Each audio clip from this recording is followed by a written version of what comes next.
Bismillahirrahmanirrahim. Assalamualaikum warahmatullahi wabarakatuh. Perkenalkan, nama saya Anissa dengan NIM 24601018. Saya dari Fakultas Ekonomi dan Bisnis di Universitas Indonesia Timur. Nah, di sini saya akan menjelaskan tentang pasar persaingan sempurna. Baik, langsung saja kita masuk di konsep dasar pasar. Pengertian pasar dalam ilmu ekonomi. Dalam ilmu ekonomi, istilah pasar tidak selalu merujuk pada tempat fisik seperti pasar tradisional atau pusat perbelanjaan. Pengertian pasar dalam konteks ekonomi lebih luas, yaitu sebagai suatu mekanisme atau sistem yang mempertemukan penjual dan pembeli untuk melakukan transaksi jual beli barang dan jasa. Dengan kaitan lain, pasar merupakan tempat terjadinya interaksi antara permintaan dan penawaran yang pada akhirnya menentukan harga suatu produk. Pasar dapat berbentuk nyata fisik maupun tidak nyata virtual.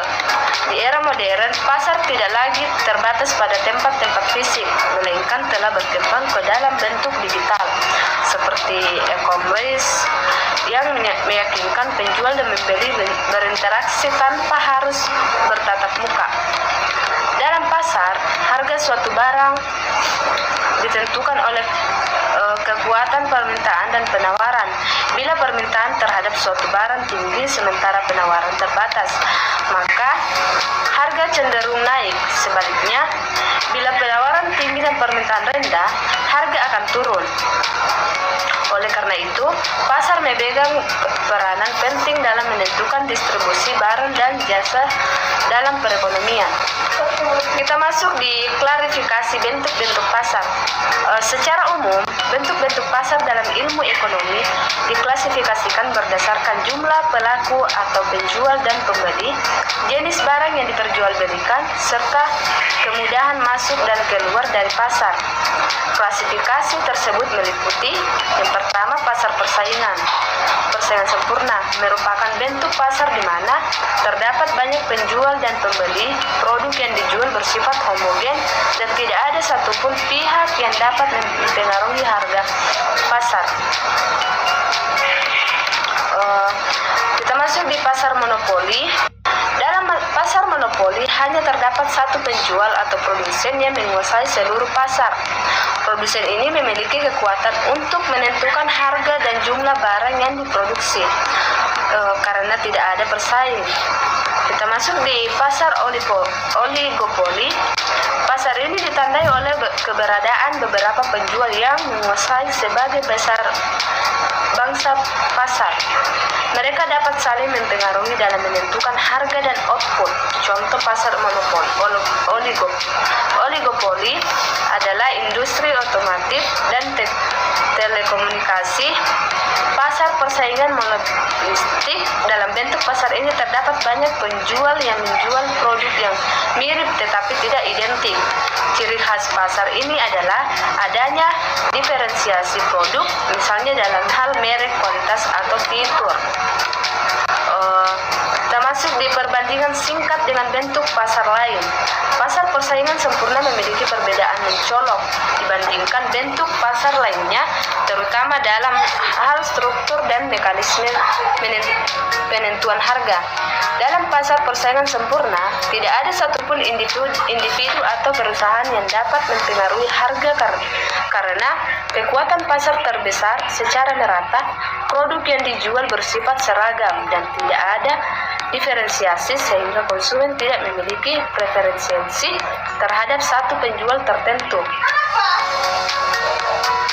Kita masuk di pengertian dan karakteristik pasar persaingan sempurna. Definisi pasar persaingan sempurna. Pasar persaingan sempurna adalah bentuk pasar di mana terhadap banyak penjual dan pembeli, produk yang diperjualbelikan bersifat homogen atau seragam dan tidak ada satu pun pihak yang memiliki kekuatan untuk mempengaruhi harga pasar. Dalam bentuk pasar ini, harga terbentuk murni dari interaksi antara permintaan dan penawaran, sehingga baik penjual maupun pembeli hanya dapat menerima harga yang berlaku di pasar. Price taker bukan menentukan harga tersebut. Ciri-ciri atau karakteristik utama pasar persaingan sempurna. Pasar persaingan sempurna memiliki sejumlah karakteristik yang membedakannya dari bentuk pasar lainnya. Adapun ciri-ciri utamanya adalah sebagai berikut. Banyak penjual dan pembeli. Salah satu ciri utama pasar persaingan sempurna adalah banyaknya jumlah penjual dan pembeli yang melibatkan dalam pasar karena jumlahnya sangat banyak.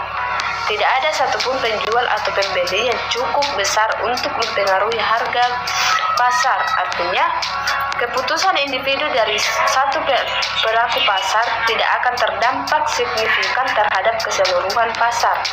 Dengan demikian, sempurna melakukan bertindak sebagai penerima harga dan harga barang ditentukan sepenuhnya oleh kekuatan pasar.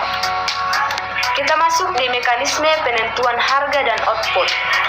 Perilaku produsen dan konsumen dalam pasar persaingan sempurna. Perilaku produsen dan konsumen didasarkan pada prinsip rasionalitas ekonomi. Konsumen bertindak untuk memaksimalkan kepuasan atau utility, sedangkan produsen bertindak untuk memaksimalkan keuntungan. Keseimbangan pasar tercapai ketika jumlah barang yang ditawarkan sama dengan jumlah barang yang diminta pada satu tingkat harga tertentu. Dalam kondisi ini tidak terjadi kelebihan penawaran atau surplus atau kekurangan penawaran.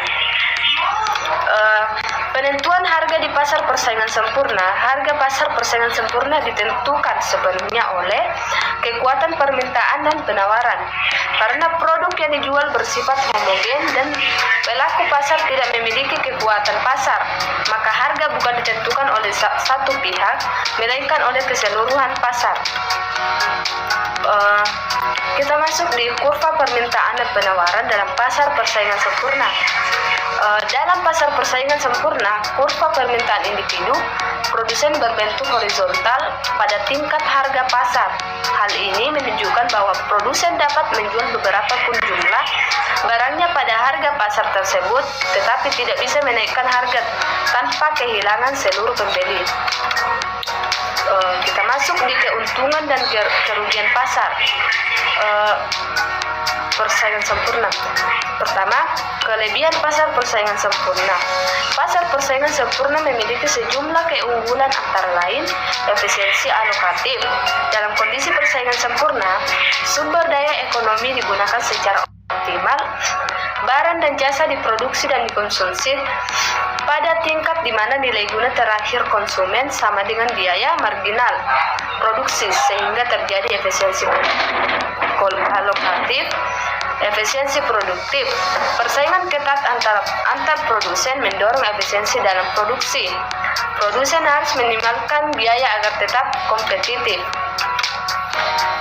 Dalam kelemahan pasar persaingan sempurna, meskipun terlihat ideal, pasar persaingan sempurna juga memiliki beberapa kelemahan, terutama ketika dibandingkan dengan kondisi real di dunia nyata.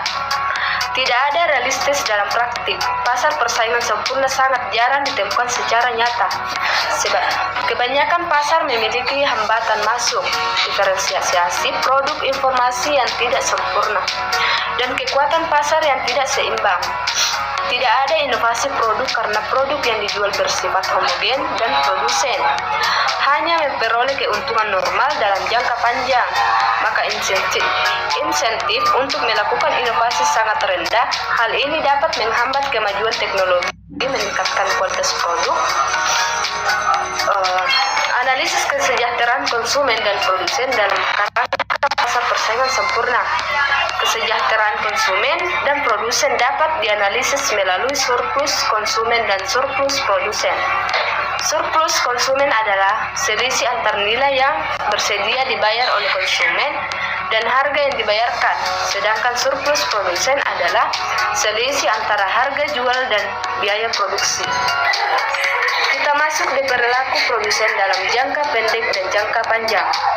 Kurva biaya dan pendapatan dalam analisis perilaku produsen penting untuk memahami hubungan antara biaya dan pendapatan dalam proses produksi. Produsen akan melakukan pertimbangan struktur, biaya, dan potensi pendapatan untuk memutuskan jumlah output yang harus diproduksi. Sedangkan kurva biaya terdiri dari beberapa jenis biaya, diantaranya biaya tetap, biaya yang tidak berubah meskipun output berubah, seperti sewa bangunan atau gaji manajer. Biaya variabel, biaya yang berubah seiring dengan perubahan output, seperti bahan baku dan upah tenaga kerja harian. Sedangkan biaya total, jumlah dari biaya tetap dan biaya variabel. Biaya rata-rata, biaya total dibagi jumlah output. Keputusan produksi dalam jangka pendek. Dalam jangka pendek, produsen tidak dapat mengubah semua faktor produksi. Beberapa input bersifat tetap, seperti mesin dan gedung, sementara input lainnya dapat disesuaikan seperti tenaga kerja dan bahan baku.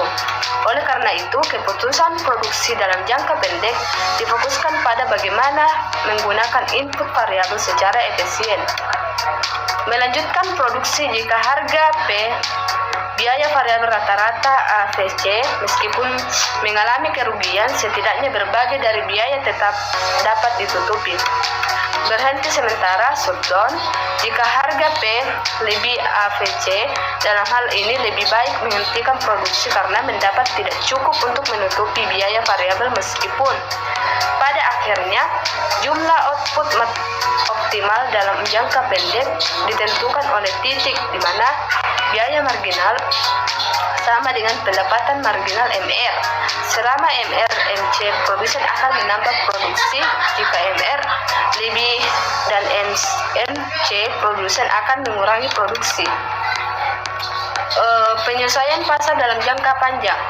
Dalam jangka panjang, semua faktor produksi dianggap bersifat variabel. Produsen dapat menambah atau mengurangi kapasitas produksi masuk atau keluar dari pasar dan melakukan inovasi untuk meningkatkan efisiensi. Ciri khas dari keseimbangan jangka panjang dalam pasar persaingan sempurna adalah harga sama dengan biaya marginal sama dengan biaya rata-rata minimum.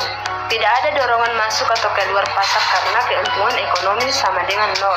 Terjadinya efisiensi alokatif dan efisiensi produktif secara bersamaan. Kita masuk di relevansi dan aplikasi pasar persaingan sempurna. Contoh nyata dekat dengan teori, meskipun pasar persaingan sempurna lebih bersifat teoretis dan ideal, terdapat beberapa contoh nyata di kehidupan sehari-hari yang mendekati ciri-ciri pasar ini. Salah satunya contoh paling sering dikutip adalah pasar hasil pertanian, seperti pasar beras, jagung, sayuran, dan buah-buahan di tingkat petani. Banyak penjual dan pembeli, ribuan petani sebagai penjual, dan jutaan konsumen yang tersebar luas. Produk homogen, komoditas pertanian seperti beras atau cabai umumnya tidak memiliki perbedaan yang signifikan antar produsen. Harga ditentukan oleh pasar, petani sering tidak memiliki kekuatan untuk menentukan harga dan hanya menerima harga yang berlaku di pasar lokal atau nasional. Informasi tersedia secara luas, meskipun tidak sempurna. Informasi harga kini semakin mudah diakses melalui media sosial, aplikasi pertanian, atau pasar digital. Selain pasar hasil pertanian, contoh lainnya adalah pasar valuta asing untuk transaksi mata uang global yang mendekati kondisi persaingan sempurna karena melibatkan banyak pelaku, produk yang identik mata uang, serta transaksi yang sangat cepat dan efisien. Keterbatasan dalam praktik, meskipun pasar persaingan sempurna menawarkan kerangka